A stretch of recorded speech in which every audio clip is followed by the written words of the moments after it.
जय श्री हरि विष्णु, जय श्री गणेश। माघ महीने की संकष्टी चतुर्थी या तिल चौथ का व्रत किया जाता है। इस व्रत में भगवान श्री गणेश की पूजा होती है। इस व्रत को करने से संतान प्राप्ति और संतान की कोई चिंता है तो वह दूर करने वाली यह चतुर्थी मानी गई है। प्रिय भक्तजनों, धर्म कथा गंगा में आपका हार्दिक अभिनंदन है। इससे पहले कि आप कथा में भाव विभोर हो जाएं, हमारे चैनल को सब्सक्राइब करना न भूलें। एक शहर में देवरानी जेठानी रहती थी। जेठानी अमीर थी और देवरानी गरीब थी। देवरानी गणेश जी की भक्त थी। देवरानी का पति जंगल में लकड़ी काट कर बेचता था और अक्सर बीमार रहता था। देवरानी जेठानी के घर का सारा काम करती थी और बदले में जेठानी बचा हुआ खाना, पुराने कपड़े आदि उसको दे देती थी। इसी से देवरानी का परिवार चल रहा था। माघ महीने में देवरानी ने तिल चौथ का व्रत किया। 5 आने का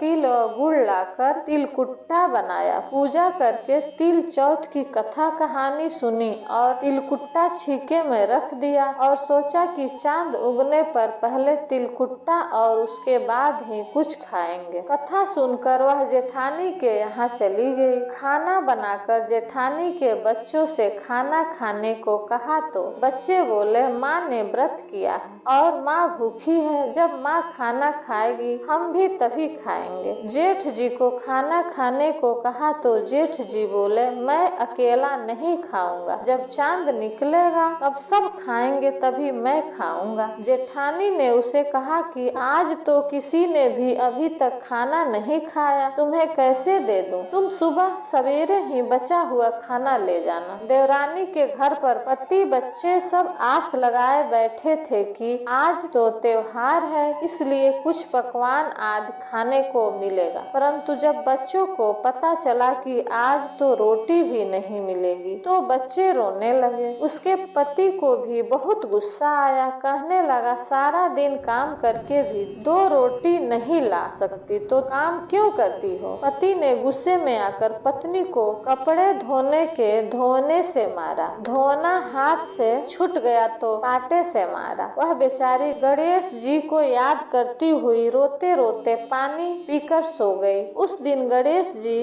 देवरानी के सपने में आए और कहने लगे, धोने मारी पाटे मारी, सो रही है या जाग रही है? वह बोली, कुछ सो रही हूँ, कुछ जाग रही हूँ। गणेश जी बोले, भूख लगी है, कुछ खाने को दे। देवरानी बोली, क्या दूं? मेरे घर में तो अन्न का एक दाना भी नहीं है। जेठानी बचा खुचा खाना देती थी, आज वह भी नहीं मिला। पूजा का बचा हुआ तिलकुट्टा छीके में पड़ा है, वही खा लो। तिलकुट्टा खाने के बाद गणेश जी बोले, धोने मारी पाटे मारी, निमटाई लगी है, कहाँ निमटे? वह बोली, यह पड़ा घर, जहाँ इच्छा हो वहाँ निपट लो। फिर गणेश जी बच्चों की तरह बोले, अब कहाँ पोछूं? नींद में मग्न अब देवरानी को बहुत गुस्सा आया कि कब से तंग किए जा रहे हैं। सो बोली, मेरे सर पर पोछो। और कहाँ पोछोगे? सुबह जब देवरानी उठी तो यह देखकर हैरान रह गई कि पूरा घर हीरे मोती से जगमगा रहा। सिर पर जहाँ विनायक जी पोछनी कर गए थे वहाँ हीरे के टीके व बिंदी जगमगा रहे थे। उस दिन देवरानी जेठानी के यहाँ काम करने नहीं गई। बड़ी देर तक राह देखने के बाद जेठानी ने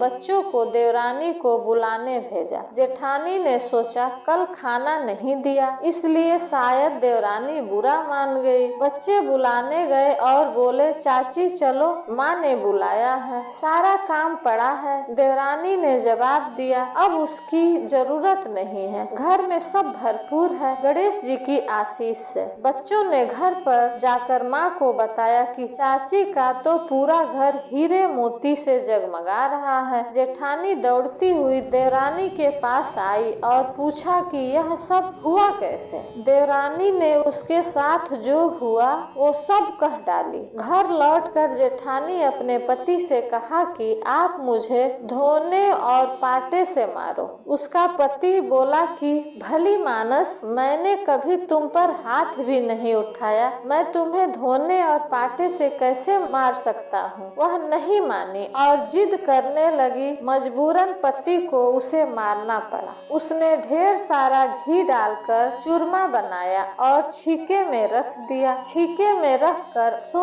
गई। रात को चौथ विनायक जी सपने में आए। कहने लगे, भूख लगी है, क्या खाऊं? जेठानी ने कहा, गणेश जी महाराज, मेरे देवरानी के यहाँ तो आपने सूखा तिलकुट्टा खाया था। मैंने तो झरने में घी का चूरमा बनाकर आपके लिए छीके में रखा है। फल और मेवे भी रखे हैं, जो चाहे खा लीजिए। बाल स्वरूप गणेश जी बोले, अब निपटे कहाँ? जेठानी बोली, उसके यहाँ तो टूटी फूटी झोपड़ी थी, मेरे यहाँ तो कंचन के महल है, जहाँ चाहे निपटो। फिर गणेश जी ने पूछा, अब पोछूं कहाँ? जेठानी बोली, मेरे ललाट पर बड़ी सी बिंदी लगाकर पोछ लो। धन की भूखी जेठानी सुबह सुबह जल्दी उठ गई। सोचा घर हीरे और मोतियों से भर चुका होगा, पर देखा तो पूरे घर में गंदगी फैली हुई थी। तेज बदबू आ रही थी। उसके सिर पर भी बहुत सी गंदगी लगी हुई थी। उसने कहा, हे गणेश जी महाराज, यह आपने क्या किया? मुझसे रूठे और देवरानी पर टूटे।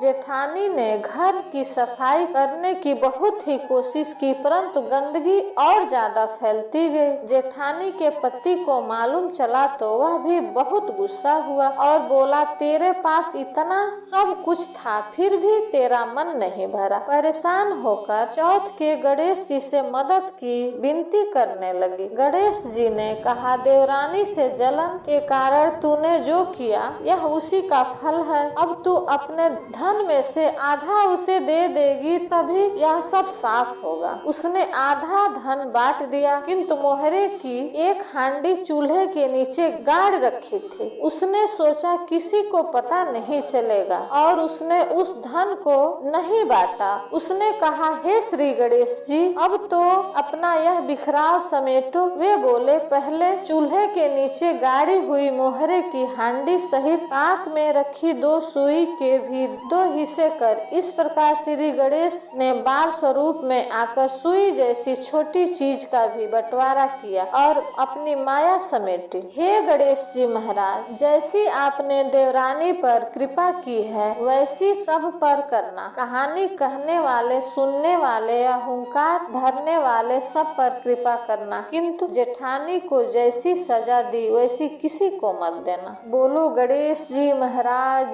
की जय। चौथ माता की जय।